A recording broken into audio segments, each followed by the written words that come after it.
la doctrine de l'Église. Et si je ne m'abuse, la dernière fois, nous étions arrêtés à ce qui concernait l'Église locale. Bien sûr, c'est le grand mérite des églises évangéliques d'avoir remis à l'honneur la doctrine de l'Église locale. Très souvent, quand on disait le mot Église, comme je l'ai noté, on comprenait d'abord un bâtiment, et puis ensuite, c'était une organisation.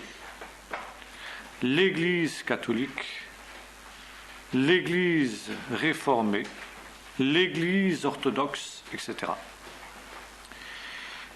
Or, très souvent, le Nouveau Testament évoque les églises, par exemple, les 7 églises d'Asie, ou bien l'église qui est à Corinthe, l'église qui est à Rome, etc. Par conséquent, l'unité de base, la base de l'église, c'est l'église locale. Ceci, il faut le souligner, il faut le rappeler, car trop longtemps, dans le christianisme et jusqu'à aujourd'hui, c'est quelque chose qui a été oublié. Maintenant, dans le monde évangélique, il en va souvent comme lorsque l'on redécouvre une vérité oubliée, on a tendance à hypertrophier cette vérité au détriment des autres.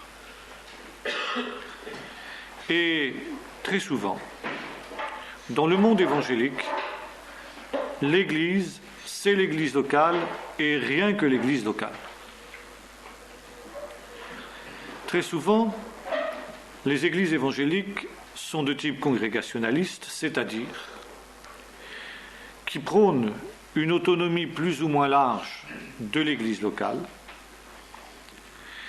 Et précisément, cette structure congrégationaliste, qui, comme nous le verrons, n'est pas dépourvue d'ailleurs de base dans le Nouveau Testament jusqu'à un certain point, cette structure donc congrégationaliste favorise un certain isolement, un certain repliement sur soi-même, qui fait que l'Église locale se suffit à elle-même, et finalement, l'horizon de bien des chrétiens dans les milieux évangéliques se borne à l'horizon de l'Église locale. Or, s'il est vrai, ainsi que nous l'avons dit, que la Bible accorde une grande importance à l'Église locale, la Bible aussi évoque une autre réalité. C'est que ces églises locales, prises ensemble, constituent l'Église de Jésus-Christ avec un grand E. Il y a des textes, par exemple Éphésiens 1, verset 22, Éphésiens 5, verset 23, verset 25, etc., de nombreux textes, où l'Église apparaît dans sa dimension d'Église universelle. Ça veut dire une réalité qui regroupe tous les enfants de Dieu. Et ceci est d'une logique imperturbable. Si, comme nous l'avons vu, l'Église signifie le rassemblement autour du Seigneur ressuscité de tous les enfants de Dieu, il est bien évident que ce rassemblement ne peut pas se borner à celui d'une communauté locale. Or, nous avons vu aussi que l'Église, c'est le lieu de la communion. Ça veut dire de l'union avec. Or, s'il est tout à fait logique et normal que cette communion ait lieu d'abord avec ceux qui nous sont les plus proches, ça veut dire ceux qui sont proches géographiquement, donc l'Église locale, c'est aussi une communion qui doit transcender les limites de l'Église locale pour englober tous les enfants de Dieu, où qu'ils soient, répandue sur toute la surface de la terre. Car la vocation de l'Église telle que nous la trouvons définie dans le premier chapitre du livre des Actes, quand Jésus dit « Vous serez mes témoins en Judée, en Samarie et jusqu'aux extrémités de la terre », nous montre bien que la vocation de l'Église, c'est précisément son caractère universel. Elle doit se répandre dans le monde entier. Et par conséquent, si je dis « je suis membre de l'Église », ça veut dire non seulement je suis en communion avec ceux qui me sont proches géographiquement, mais je suis en communion aussi, à un deuxième degré, avec tous ceux qui se réclament de Jésus-Christ et que le Seigneur reconnaît pour siens.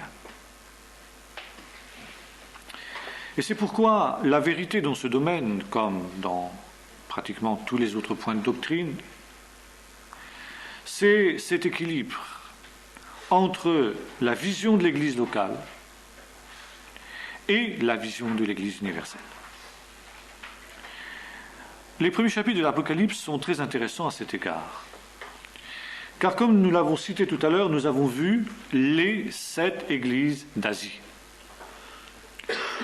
Écrit à l'ange de l'église d'Éphèse, écrit à l'ange de l'église de Smyrne, écrit à l'ange de l'église de Sardes, celle de Pergame, etc. Et puis, ces 7 églises, forment ensemble le chandelier d'or que Jean voit au début de sa vision. Et le chandelier d'or, il est composé de 7 branches, mais il est un. Voyez-vous ? Et en même temps, c'est très intéressant parce que nous voyons aussi un autre point très important. C'est que l'Église universelle n'est pas monolithique. Elle n'est pas uniforme. Elle est unité dans la diversité. Il y a un autre élément très important à prendre en compte quand nous parlons de l'Église universelle, c'est le soin qu'a pris Paul de faire en sorte que les églises qu'il fondait soient en communion avec l'Église universelle. Nous le voyons monter à Jérusalem après avoir reçu sa vision pour exposer aux apôtres les plus respectés les colonnes de l'Église, et ce mot colonne, nous aurons l'occasion d'y revenir, l'évangile qu'il prêche. Et, après avoir entendu cet évangile, Jacques, Pierre et les principaux apôtres lui ont tendu la main d'association afin que nous allions, dit Paul, vers les incirconcis, comme Céphas, c'est-à-dire Pierre, allait vers les circoncis. Donc déjà, nous voyons ici cette diversité. Il y a l'église des circoncis, ça veut dire des juifs, et il y a l'église des incirconcis, c'est-à-dire des païens. Il y a les églises qui sont fondées par Paul et qui, par conséquent, portent fortement l'empreinte de son apostolat, mais qui ne sont pas un mouvement en marge de l'Église universelle,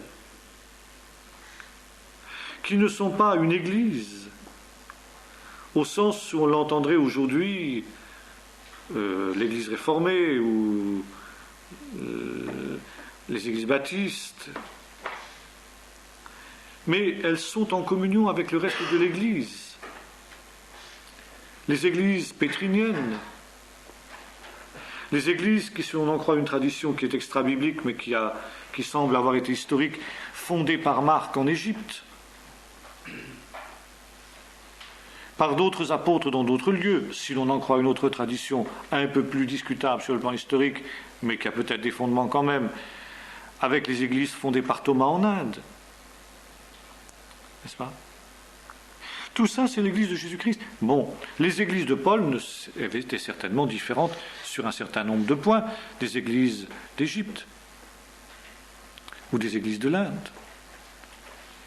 ne serait-ce que tout simplement par le caractère, la culture des gens vers lesquels qu'il est composé. Or, ce qui est remarquable, c'est que dans le Nouveau Testament, ces facteurs n'étaient pas facteurs de désunion, mais ils étaient facteurs de complémentarité et d'enrichissement. Et ça, c'est toujours la vision biblique. Il y a une complémentarité des hommes dans l'Église locale, nous l'avons vu. Il y a complémentarité des ministères, et nous avons vu cela quand nous avons parlé des ministères, qui sont l'élément constitutif de l'Église. Et il y a complémentarité des églises locales entre elles. Chacune ayant sa marque, chacune ayant sa vocation, n'est-ce pas ? L'église de Jérusalem était différente de l'église d'Antioche. L'église de Jérusalem était groupée autour des apôtres, des anciens. Elle vivait d'une manière communautaire. L'église d'Antioche était différente, d'abord parce qu'elle était composée de juifs et de non-juifs, avec, semble-t-il, une majorité de non-juifs assez vite, parce qu'elle avait une vision missionnaire vers les païens qui semble avoir été beaucoup plus accentuée que ce ne l'était à Jérusalem, etc. Bon. Tout ça, c'est l'Église. Et nous pourrions reprendre l'apologue de Paul dans la première épître aux Corinthiens, chapitre 12. Est-ce que le pied va dire, parce que je ne suis pas une main, je ne suis pas du corps? Non. Alors voyez-vous, comme toujours quand nous parlons de doctrine, il faut toujours rééquilibrer. Il y a diversité, mais la diversité n'est pas n'importe quoi. Il y a un moment où cette diversité n'est plus acceptable. Il y a un moment, comme on le dit aujourd'hui, on le redécouvre dans le dialogue œcuménique, où la différence devient séparatrice. C'est le cas, par exemple, si l'on nie une doctrine fondamentale. C'est ce qui a failli se produire à Antioche. D'abord, c'est ce qui a failli se produire à Corinthe. Quand les Corinthiens rejetaient l'autorité de l'apôtre Paul et étaient prêts à se séparer, étaient prêts à faire une secte. Secte signifie séparer. Et la Bible nous annonce, dans l'épître, notamment les épîtres pastorales, qu'une des marques des temps de la fin sera justement des séparations, des sectes. C'est ce qui a failli se produire à Antioche, tel que nous le rapporte l'épître aux Galates, quand Pierre, qui était à table avec des incirconcis, soudain a vu arriver des gens de l'entourage de Jacques, de Jérusalem, des juifs extrêmement stricts, bien qu'ayant cru en Jésus, et qui n'acceptaient pas la communion de table entre les païens et les juifs. Or, la communion de table était quelque chose d'essentiel. D'abord dans la mentalité biblique. La communion de table, c'est le signe de la communion véritable. Manger ensemble, ça remonte à Abraham avec Avimelech. C'est la réconciliation, c'est la communion. N'est-ce pas? Et puis deuxièmement, c'est la prolongation de la Sainte Seine qui se prenait au cours d'un repas. Si donc les Juifs ne peuvent plus manger avec les païens à cause des lois alimentaires juives, il ne peut plus y avoir de communion. Il ne peut plus y avoir de Sainte Seine. Alors il va y avoir une Sainte Seine pour les Juifs et il va y avoir une Sainte Seine pour les non-Juifs. C'est la division. Et Paul a compris tout de suite, en un instant, ce que représentait l'attitude de Pierre qui se sépare, qui va manger avec les Juifs, qui se sépare des non-Juifs. Tu es en train d'introduire un germe de division dans l'Église, Pierre. C'est pas acceptable. Et il le reprend devant tous parce que là, il y avait un précédent qui aurait été absolument désastreux pour l'avenir de l'Église, pour l'unité de l'Église. Or, justement, nous voyons que l'unité de l'Église n'est pas quelque chose de simple. Dès le début, dans le Nouveau Testament, il y a des germes de division. Et précisément la tâche des pasteurs de l'Église, ça veut dire des ministères, je dis pasteurs au sens large, ça veut dire apôtres, d'abord des apôtres, essentiellement des apôtres. Je dirais que la tâche des apôtres plutôt que des pasteurs d'ailleurs. Une des tâches fondamentales des apôtres, c'est de veiller à l'unité de l'Église. C'est-à-dire non pas l'Église locale, ce qui est le but, ce qui est la tâche, la vocation des anciens dans l'Église. C'est à eux de veiller à l'unité. Mais au plan de l'Église universelle, c'est la tâche des apôtres, d'abord des apôtres, et à un degré moindre des évangélistes, des pasteurs, des docteurs et des prophètes, n'est-ce pas, d'être ceux qui veillent justement à l'unité de l'Église. Et Paul aura ce souci tout au long de son ministère. Un autre moyen pour lui de manifester cette unité de l'Église, des églises qu'il a fondées, c'est précisément de faire en sorte que ces différences légitimes, il y a des différences légitimes et il y a des différences qui ne sont pas, ne soient pas centrifuges. Ça veut dire ne crée pas des fossés qui deviennent avec le temps des fossés qu'on ne peut combler. C'est ce qui s'est produit par exemple dans les premiers siècles de l'Église. Nous avons vu une histoire de l'Église, ça remonte assez loin, entre l'Église grecque et l'Église latine, l'Église d'Orient et l'Église d'Occident. Entre les deux branches de cette chrétienté, il n'y a pas, en principe, si vous voulez, de point doctrinal fondamental qui les divise. Et qu'est-ce qui les divise? Des questions de culture, essentiellement. Des questions de culture. Or, Paul, justement, était conscient de cela. Les églises issues de la gentilité pouvaient se sentir complexées vis-à-vis des églises juives. Et il pouvait y avoir un éloignement progressif sans même qu'on s'en rende compte. Alors, que fait Paul? D'abord, il lutte très fort justement contre finalement le légalisme, non pas dans ce sens, si vous voulez, dans le légalisme, dans ce sens qu'il interdit aux Juifs de respecter les lois juives, lui-même le faisait. Mais l'unité de l'Église passe avant cela. Si, en pratiquant un élément de la loi rituelle juive, j'introduis une séparation avec les non-juifs, alors, dit Paul là, dans ce contexte-là, je ne fais pas. Quand il était avec les Juifs, Paul mangeait cachère. Mais si cette cacheroute, en quelque sorte, était un problème pour les non-juifs et faisait que la communion était brisée à cause de ça, quand il y avait des non-juifs, ils ne se sentaient plus tenus par la cacheroute. Voyez-vous?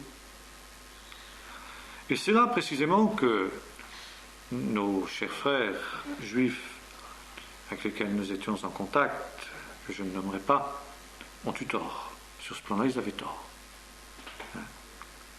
Refusant de manger avec nous certains mets, ils réintroduisaient un germe de division. Voyez-vous? Donc, si vous voulez, c'est le rôle des ministères, selon Éphésiens 4, de veiller à cette unité de l'Église. Et au besoin, eh bien, il y a des excommunications, des exclusions qui s'imposent. Quand certains introduisent des germes de division, le péché de division est un des péchés, tels que nous le dépeint les pastorales, c'est les épîtres à Timothée et à Tite, qui implique de la part des bergers, du troupeau du Seigneur, d'agir avec fermeté vis-à-vis de ceux qui causent des divisions, ceux qui causent des troubles, qui risquent de conduire à la division.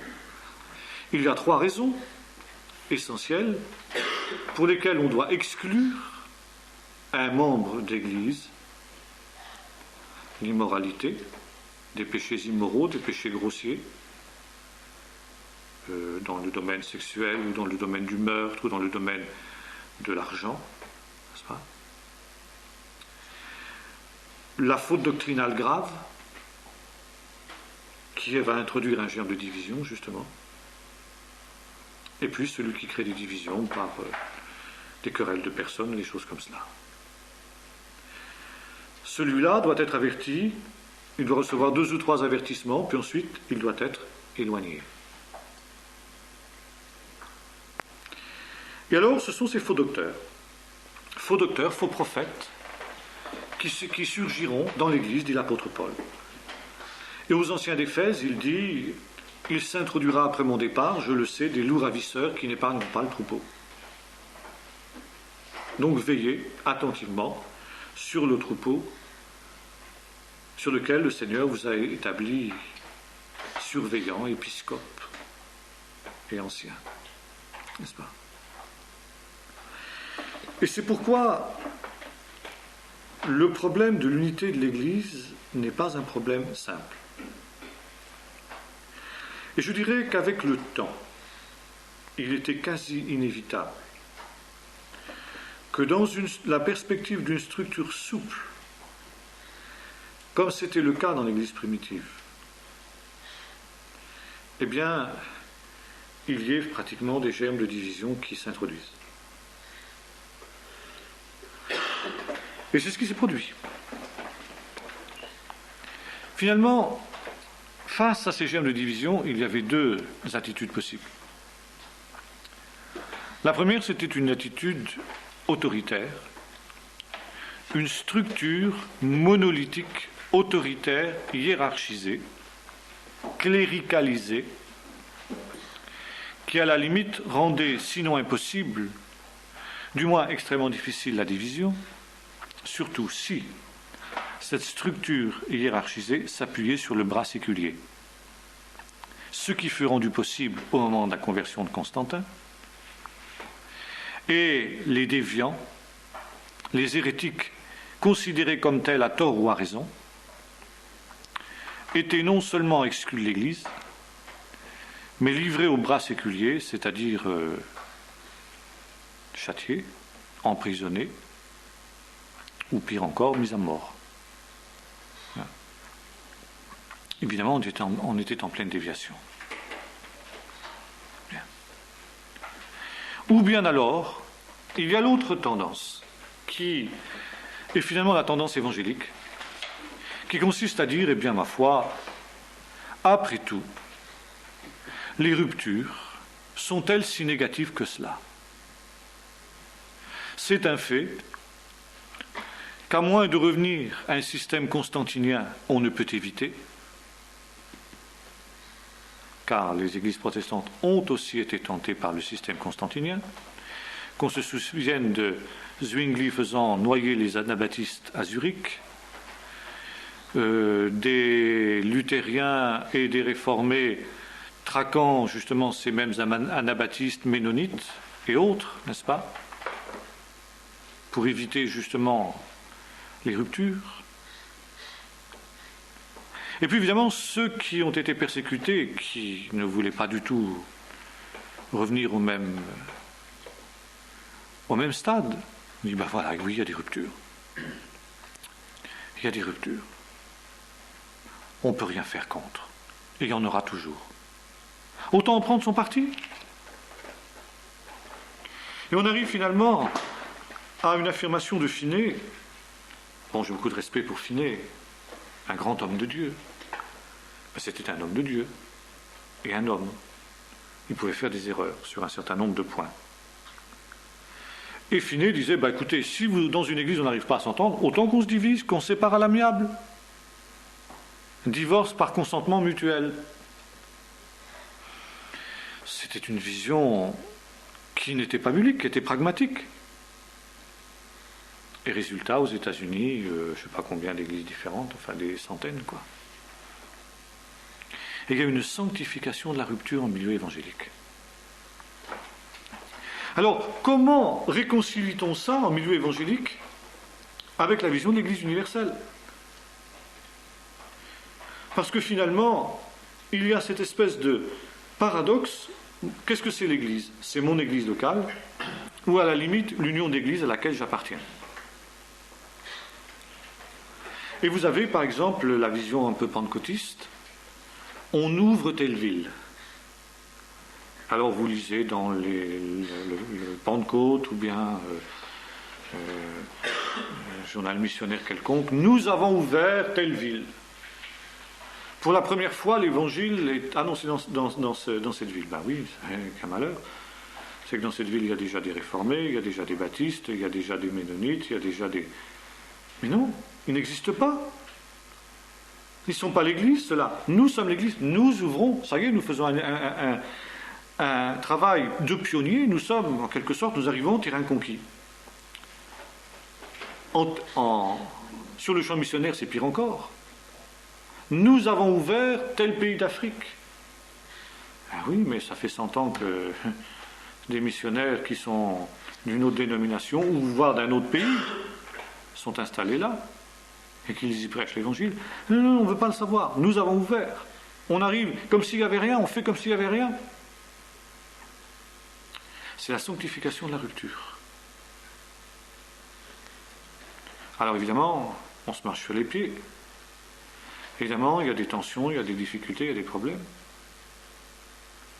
Les autres unions d'église font pareil. Les églises baptistes, par exemple, ont un plan pour s'implanter dans les grandes villes de France. Ils ne veulent pas savoir s'il y a des gens qui sont avant eux ou pas. Non, non, non, c'est comme ça. À la limite, on est baptiste avant d'être chrétien. Alors comment réconcilie-t-on ça avec la vision de l'Église universelle? Le rattrapage est magnifique, admirable. C'est un petit peu, vous savez, basé sur la pensée, c'est caricatural ce que je dis, mais c'est pas faux. C'est un petit peu basé sur la réflexion de Simon de Montfort quand il attaquait Béziers. On a vu ça en histoire de l'Église au XIIe siècle, je ne sais pas si vous vous en souvenez, au moment de l'affaire des Albigeois. Quand la ville est tombée, Simon de Montfort a eu cette forte parole à ses soldats: tuez-les tous, Dieu reconnaîtra les siens. Alors, les réformateurs ont été les premiers à se heurter à ce problème. Parce que finalement, on se posait une question. Ils avaient été amenés à se séparer, à leur corps défendant, rendons-leur cette justice. Ils n'avaient pas cherché la rupture, comme on le fera parfois dans les milieux évangéliques. Alors se pose le problème pour les réformateurs. Ils créent une église en dehors de ce qui avait été jusque maintenant l'église. Et alors maintenant, bon, ils sont l'église, pourquoi? Parce que dans leur milieu, la parole de Dieu est prêchée droitement et les sacrements sont administrés droitement. Mais comme dans l'Église catholique, la parole de Dieu n'est pas prêchée droitement et les sacrements ne sont pas administrés droitement, dixit Calvin, dans les chapelles, cathédrales et autres lieux de culte catholiques, il n'y a pas d'église. Ils ne sont pas l'église. Bon. Alors qu'est-ce qu'on fait des catholiques? Ils vont tous en enfer. Bon, les réformateurs sont un peu gênés aux entournures, disent quand même, c'est sûr qu'on ne peut pas dire qu'il n'y ait pas de chrétiens parmi eux. Il peut y avoir, dans ce lieu qui est une église pervertie, qui est une église dégénérée, il peut y avoir, et ils en rencontrent, des gens qui manifestent des qualités évangéliques, chrétiennes, absolument indiscutables, pris individuellement. des gens qui, non pas à cause des erreurs catholiques, vivent une vie chrétienne, mais malgré les erreurs catholiques, vivent une vie chrétienne.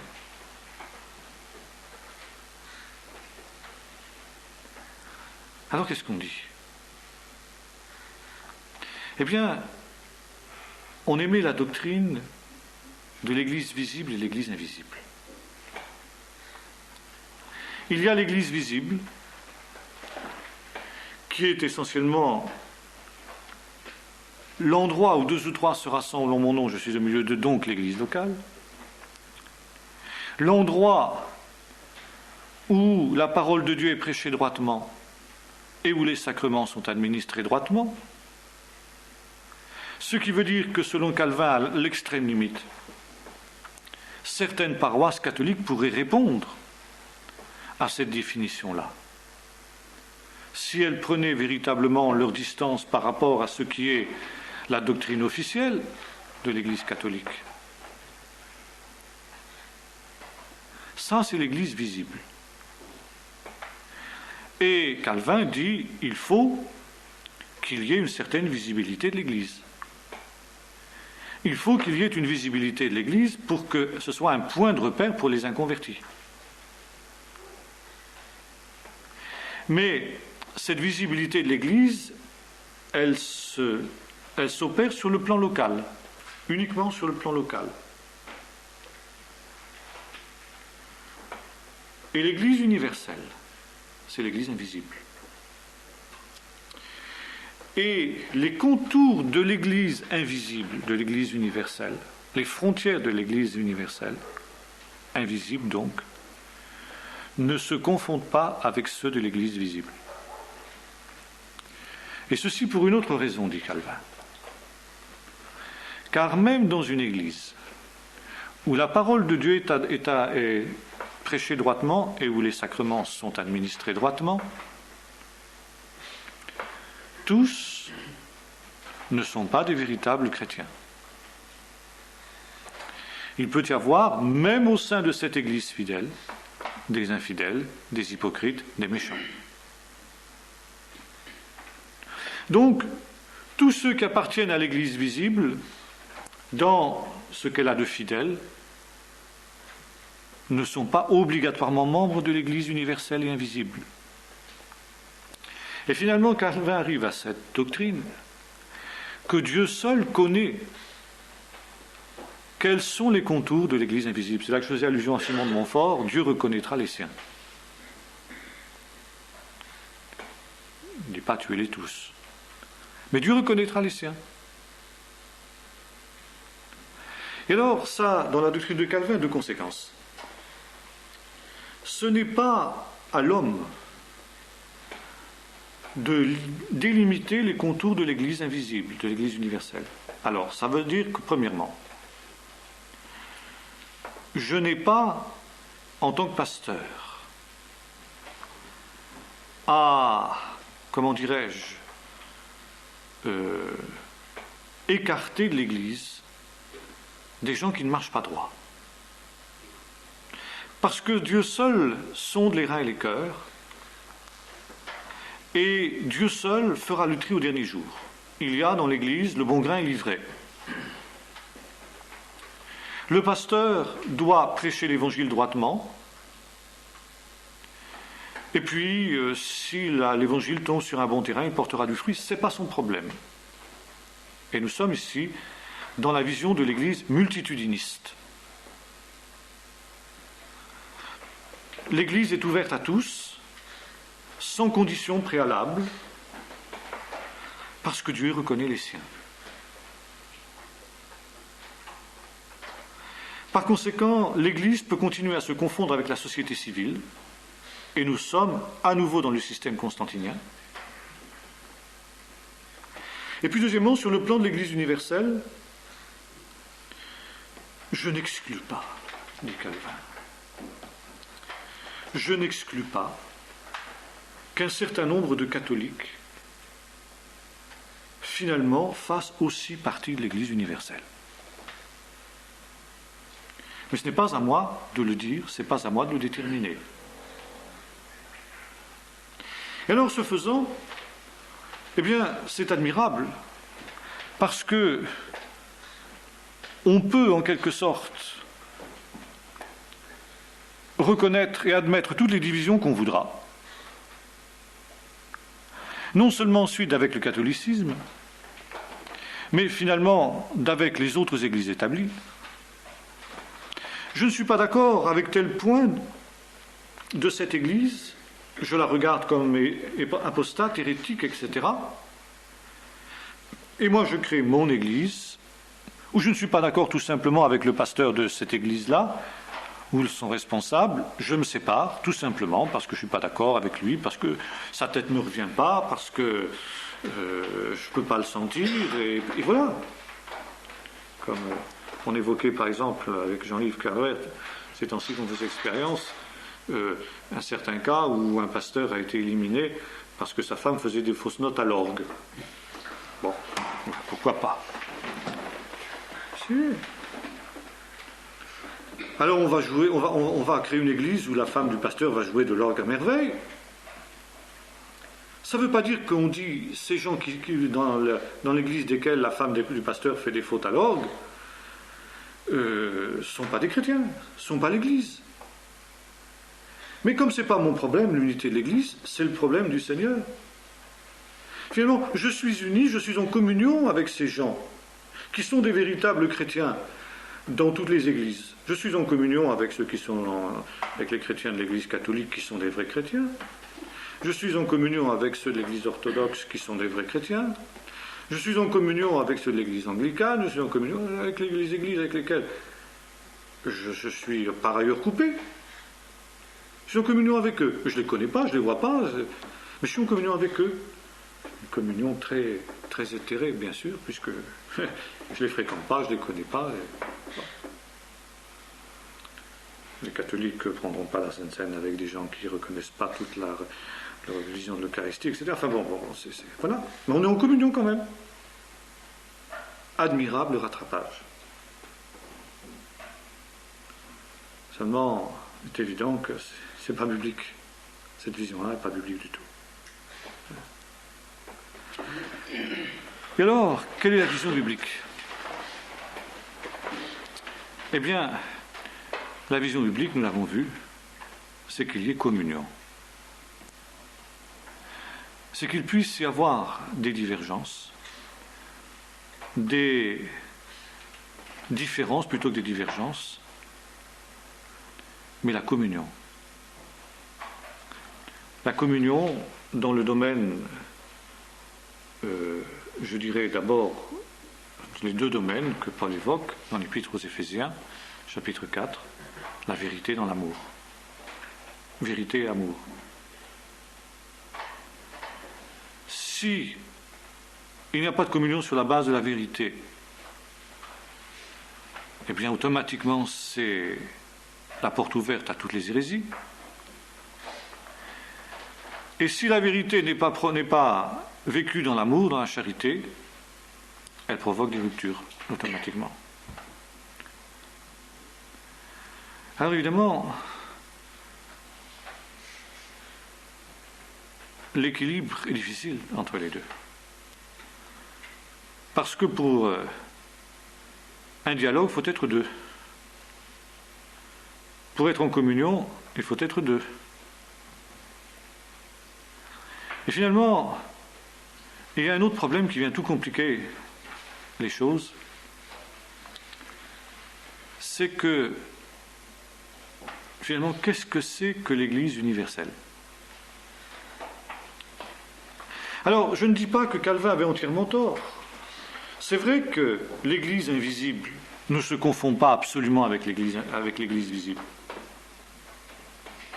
Mais là où je crois Calvin a tort, c'est quand il dit que la visibilité de l'Église, c'est simplement sur le plan local. Remarquez, au milieu évangélique, il y aurait déjà l'unité de l'Église sur le plan local, ce serait déjà beaucoup. Mais l'unité de l'Église doit être aussi visible, ou l'Église doit être aussi visible sur le plan universel. Même si, ceci étant dit, elle ne se confond pas avec l'Église véritable. L'Église est quelque chose de céleste, mais c'est aussi quelque chose d'humain. C'est une organisation humaine. C'est une société aussi humaine. Et par conséquent, elle obéit aux règles de toute société humaine, sur ce plan-là. Même si ensuite il y a un caractère qui va au-delà d'une société humaine. Mais c'est ça aussi. C'est terrestre et céleste en même temps. Alors, justement, nous arrivons à cette idée que l'Église doit être visible. Et elle doit être visible dans ce qu'elle doit être véritablement. Mais, hélas, depuis Constantin, on a une vision faussée de l'Église. Car l'Église se confond avec la chrétienté. La chrétienté, c'est-à-dire un système dans lequel on est chrétien, tout simplement parce qu'on est dans une société chrétienne. L'Église et la société coïncident. Ou comme on disait au moment de la Réforme, au XVIe siècle, après la paix d'Augsbourg, nous avons vu ça en histoire de l'Église, cuius regio, cuius religio, la religion du prince et la religion du peuple. Si je nais dans un État catholique, je serai catholique, que je le veuille ou non. Et nous avons vu que si l'on voulait changer de religion, il fallait changer d'État. Si je nais dans un État protestant, je serai protestant. Que je le veuille ou non, je n'ai pas choisi. Pour bien montrer ça, on me baptise à l'âge de 8 jours, et puis c'est terminé. Très intéressant de noter d'ailleurs qu'il y a une tendance qui pousse vers ça actuellement, et de plus en plus, il est question, je ne sais pas si vous avez remarqué ça dans les nouvelles ces derniers temps, les médias de certains pays qui veulent introduire la mention de la religion sur la carte d'identité. C'est le cas en Grèce, notamment, c'est accepté pour la Grèce, dans d'autres pays, mais il y en a qui en parlent pour l'Europe. C'est extrêmement dangereux. Extrêmement dangereux. Donc, si vous voulez, c'est le système de chrétienté. Et le problème, c'est que l'Église universelle ne se confond pas. Et la visibilité de l'Église n'est pas la chrétienté. L'Église est toujours une minorité dans la société. Et là où Calvin a tort, c'est quand il dit « Je n'ai pas à juger les gens qui sont dans l'Église ». Au contraire, avant d'agréger des gens à l'Église, il faut les avoir éprouvés, d'où le baptême des adultes. Et voyez-vous, nous arrivons ici à cette idée sur laquelle nous reviendrons, que pour ce qui est de la vision de l'Église, la question du baptême est fondamentale. Selon que nous serons pédobaptistes, ça veut dire que nous baptisons les enfants, quel que soit le mode de baptême d'ailleurs. Les orthodoxes, par exemple, immergent les enfants. Selon que nous serons pédobaptistes ou que nous serons pour le baptême des adultes, la vision de l'Église sera tout à fait différente. Le baptême des enfants, c'est dire l'Église, c'est une chrétienté. Et alors à ce moment-là, vous comprenez, il n'y a plus de difficulté à reconnaître le baptême entre protestants, catholiques, orthodoxes, etc. C'est le même baptême, puisque finalement le baptême nous introduit dans un système religieux qui est une chrétienté. L'Église, c'est la société civile. Si nous disons, ne sont baptisés que les adultes, qui ont fait profession de foi, et dont la conduite ultérieure est conforme avec leur profession de foi, alors bien sûr on pourra se tromper. Philippe s'était trompé. Il avait baptisé Simon le magicien. Alors bien sûr, il y en aura qui dévieront après, qui marcheront bien pendant un temps, qui vont dévier. Mais quand même, il y aura plus de chances qu'il y ait dans ces églises-là des gens qui marchent avec Dieu que dans une église de multitude où les 3/4 des gens sont des gens qui ne sont pas convertis. Finalement, la notion d'église de multitude nie la conversion. Car si j'entre dans l'Église par le baptême des enfants à 8 jours, si le baptême me fait chrétien, j'ai besoin de me convertir. Je suis déjà chrétien. Ou alors, puisque la Bible parle de conversion quand même et qu'on ne peut pas gommer ces textes-là, on vit de la conversion de sa substance. J'ai à me convertir tous les jours, ça veut dire avoir une bonne pensée, faire sa BA, je sais pas, c'est tout ça. Mais c'est vider de sa substance. Et en même temps, il n'y a pas d'assurance du salut. Parce qu'on sait bien quand même que les 3/4 des gens qui ont été baptisés enfants vivent comme des parfaits païens. Alors précisément, pour que ces gens-là aient quand même un vernis, qu'est-ce qu'on va faire? On réduit l'évangile à une morale. Et ça, c'est le drame de l'Église du Moyen-Âge. Une morale juridique. Alors, bon, il ne faut pas manger de viande le vendredi. Et donner le produit de ça aux pauvres. Obligatoire. Il faut se confesser au moins une fois par an, avant Pâques. Il faut fêter un certain nombre de fêtes, l'année liturgique, etc. Faire le signe de croix quand on passe devant un calvaire, etc. C'est une morale, c'est quelque chose qui est codifié juridiquement. Pourquoi? Parce qu'on est dans une société. On n'est plus dans une dimension spirituelle, mais dans une situation juridique, une situation d'État. Qui vous dit que vous n'avez pas le droit de griller un feu rouge, que vous n'avez pas le droit il faut vous céder la priorité à droite, etc. Bon, ben voilà. L'évangile, c'est ça. Du moment que vous respectez l'extérieur, les lois, que vous faites carême, que vous faites vos Pâques, bon, c'est bon, ça suffit. Vous ne tuez pas père et mère, bon. Si vous allez jusque-là, quand même, on commence à s'inquiéter. Mais enfin,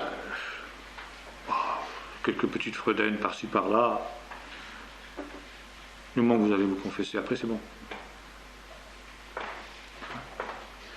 C'est une culture et une morale. Et ça, c'est la perversion totale de la notion d'Église. Alors vous comprenez, c'est le problème. On dit, bon, il faut une visibilité de l'Église universelle. Mais la visibilité de l'Église universelle va se faire avec quoi? Avec des systèmes qui se disent des églises et qui finalement ne sont pas des églises. Sont tous sauf des églises. Des organisations, mais avec des systèmes qui, plus ou moins, ont gardé une certaine ecclésialité. Alors il est évident que là, au point où c'est arrivé, c'est un problème insoluble, pratiquement, humainement. Seulement, je crois que ce qui est important, c'est que nous réalisions, en tant que chrétiens, donc évangéliques, disons, que finalement, l'Église de Jésus-Christ, c'est plus qu'une Église locale. C'est plus qu'une dénomination. C'est plus même qu'un courant, le courant évangélique ou le courant charismatique. Mais que finalement, comme un peu qu'on le voit dans les églises de l'Apocalypse, même à Laodicée, il y avait un peuple de vainqueurs. Et le Seigneur ne dit pas que Laodicée n'est plus une église. Il dit que c'est une église apostate. C'est une église qui n'a presque plus rien d'ecclésial, qui n'a plus rien d'ecclésialité sur le plan biblique, mais qui a encore, si vous voulez, pour un temps, un petit temps, une certaine ecclésialité. Et précisément, ces lettres aux églises de l'Apocalypse sont très intéressantes sur ce plan-là. Bien sûr, elles ne sont pas encore des systèmes, comme le sont les grandes églises historiques actuelles. Et on ne peut pas, évidemment, faire exactement le parallèle. Mais néanmoins, il y a quand même cette idée qu'à moins d'avoir une Église totalement apostate, comme la Grande Babylone, la Grande Prostituée, ce vers quoi on va d'ailleurs, n'est-ce pas? C'est vrai qu'il y a un certain nombre d'églises aujourd'hui qui ne sont pas loin de cette définition-là. Des églises qui acceptent l'homosexualité comme une chose biblique, qui nie les éléments essentiels de la foi, l'incarnation du Christ, sa naissance virginale, sa résurrection, son retour, que sais-je encore. Qu'est-ce qui reste d'ecclésialité dans ces églises-là? Plus grand-chose. Mais, à moins qu'on soit avec des gens, des églises qui sont donc totalement apostates, eh bien, il faut réaliser qu'il y a une certaine ecclésialité que nous avons à discerner, qui est parfois très ténue, qui est parfois comme un lumignon qui fume encore, mais que nous avons à nous efforcer de discerner. Et ce qui fait que nous ne pouvons pas ignorer les autres. Nous ne pouvons pas ignorer les autres. Nous pouvons être en désaccord sur presque tout. Nous pouvons et nous avons le devoir de les interpeller vigoureusement au nom du Seigneur. Nous avons le devoir de ne pas transiger sur la vérité biblique que nous avons redécouverte. Mais nous n'avons pas le droit de dire a priori à quelqu'un, parce que tu appartiens à telle organisation religieuse, tu ne peux pas être chrétien. Tu ne peux pas être sauvé, tu ne peux pas être enfant de Dieu. Et je ne peux pas avoir de communion avec toi aussi longtemps que tu feras partie de cette organisation-là. Je ne sais pas si vous comprenez ce que je veux dire. C'est très important.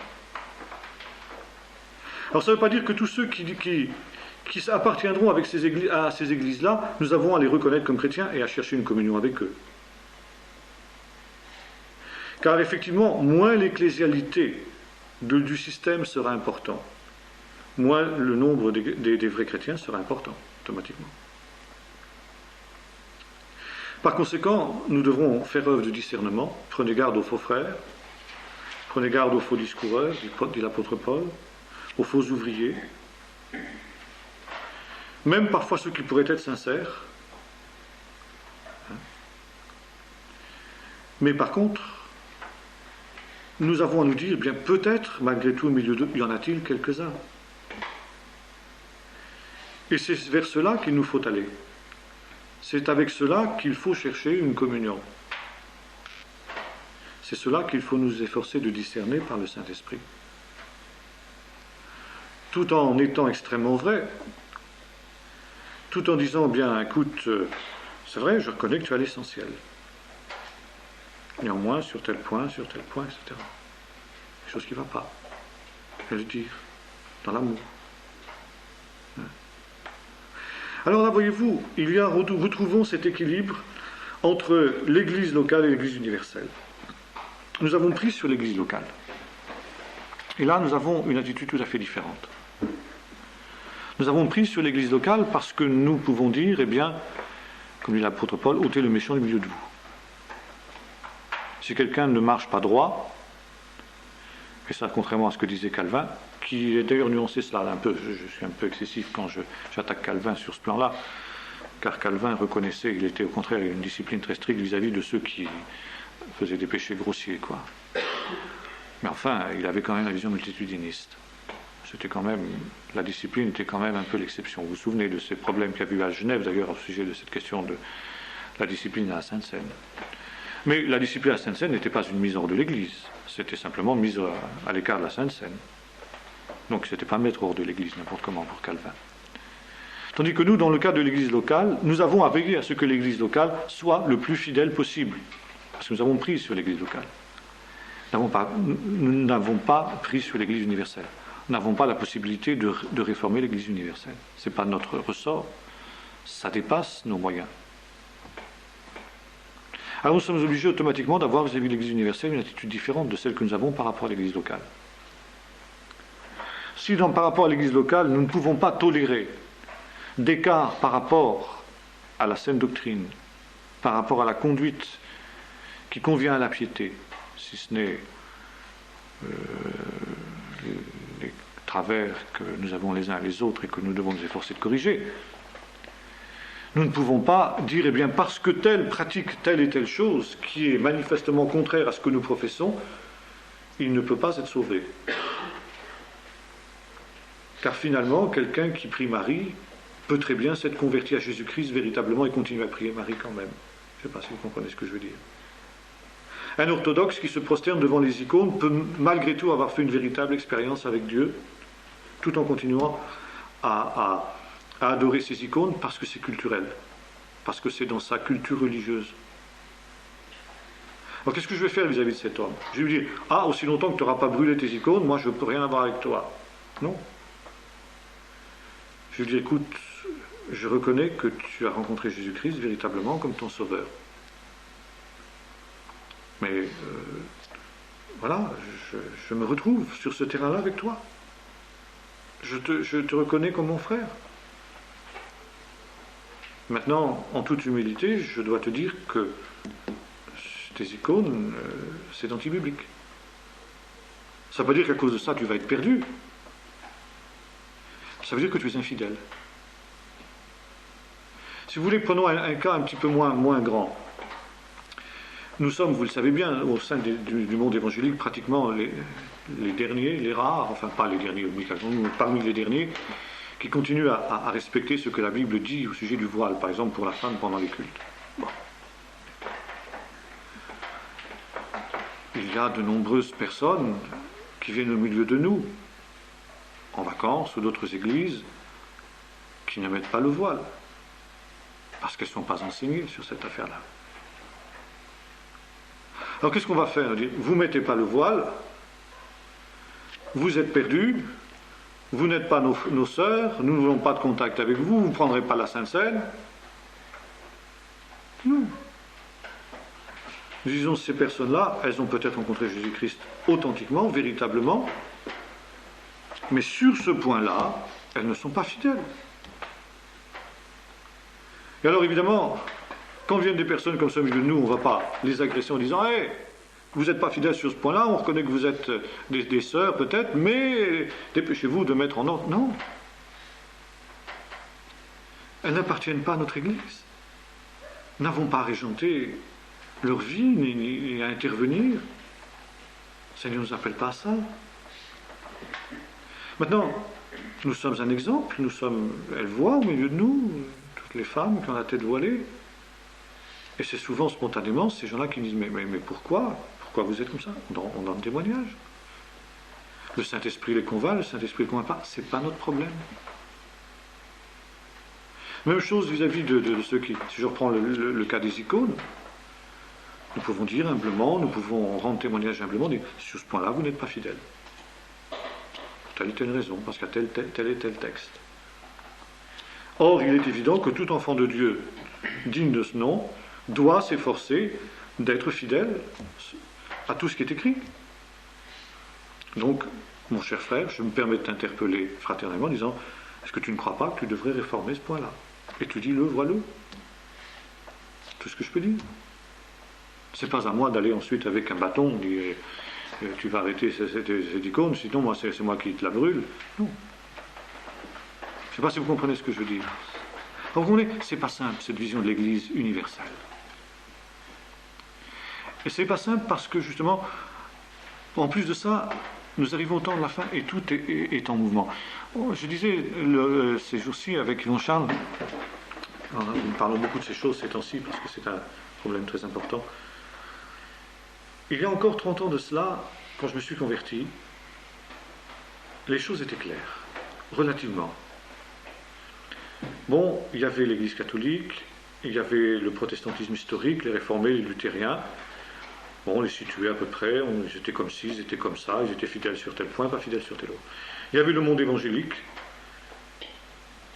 qui était un ensemble à peu près cohérent, On était d'accord sur l'essentiel, on était d'accord sur l'inspiration de l'écriture, on était d'accord sur la nécessité de la conversion, on était presque d'accord sur le baptême. Hein. Bon, après ça, il y avait le baptême du Saint-Esprit, il y en avait qui étaient pour, il y en avait qui étaient contre. Enfin, ça n'enlevait pas, si vous voulez, fondamentalement la communion.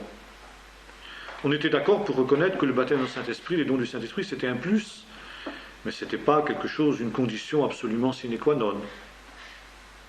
Et puis, maintenant c'est très différent parce que tout est en mouvement. Le catholicisme est extrêmement morcelé, il y a les intégristes, il y a les libéraux, il y a la théologie de la libération, il y a tout. Il ne faut pas croire que le catholicisme est monolithique. L'Église réformée, les églises historiques, alors c'est un poème. Le monde évangélique lui-même n'est plus cernable. Vous avez des gens qui sont maintenant catholicisants, vous avez d'autres qui sont pour la danse, vous en avez qui ont adopté le libéralisme presque le plus extrémiste des réformés. Enfin, vous avez tout. Alors les mots ne veulent plus dire grand-chose, si vous voulez. Les étiquettes ne correspondent plus au contenu, obligatoirement. Alors ça rend, si vous voulez, la perception de l'Église visible, la perception de l'Église universelle, encore plus complexe. Parce qu'avant on disait, bon ben, on voit ceux qui sont fidèles, les évangéliques sont fidèles, sur l'essentiel. Les protestants historiques le sont un peu moins. Les catholiques sont encore moins. Les orthodoxes, pareil, à peu près pareil. Bon, on se situait. Mais aujourd'hui, qu'est-ce que vous voulez? On est obligé de reconnaître que, par exemple, sur des points comme l'éthique, la morale, les catholiques sont plus fidèles que les protestants. Qu'on est plus proche d'eux sur ces plans-là.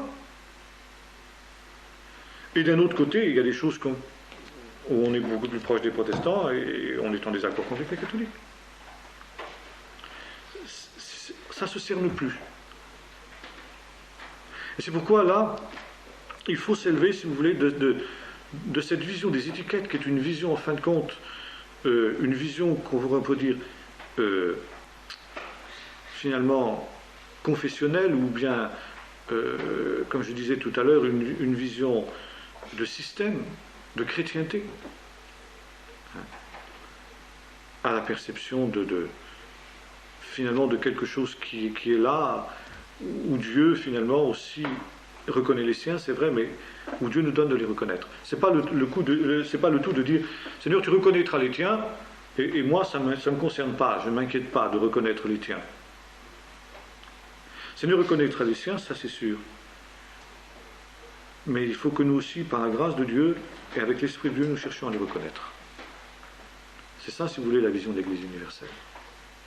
Et ça, c'est vrai que c'est drôlement pas facile. Mais je crois que c'est une chose qu'il faut rechercher par la grâce du Seigneur, et l'Esprit du Seigneur, bien entendu, peut nous y conduire. Voilà, si vous voulez, en gros, ce que je voulais dire ce soir sur l'Église universelle. Est-ce que vous avez des questions? Pas de questions? Voyez-vous, c'est pour ça la doctrine de l'Église invisible, selon Calvin, c'est trop court, quoi. C'est trop court. On peut pas. C'est un alibi facile qui a été repris par toutes les églises, y compris les églises évangéliques, pour justifier finalement des attitudes, des pratiques qui nient, en fin de compte, la réalité de l'Église et qui sont antibibliques.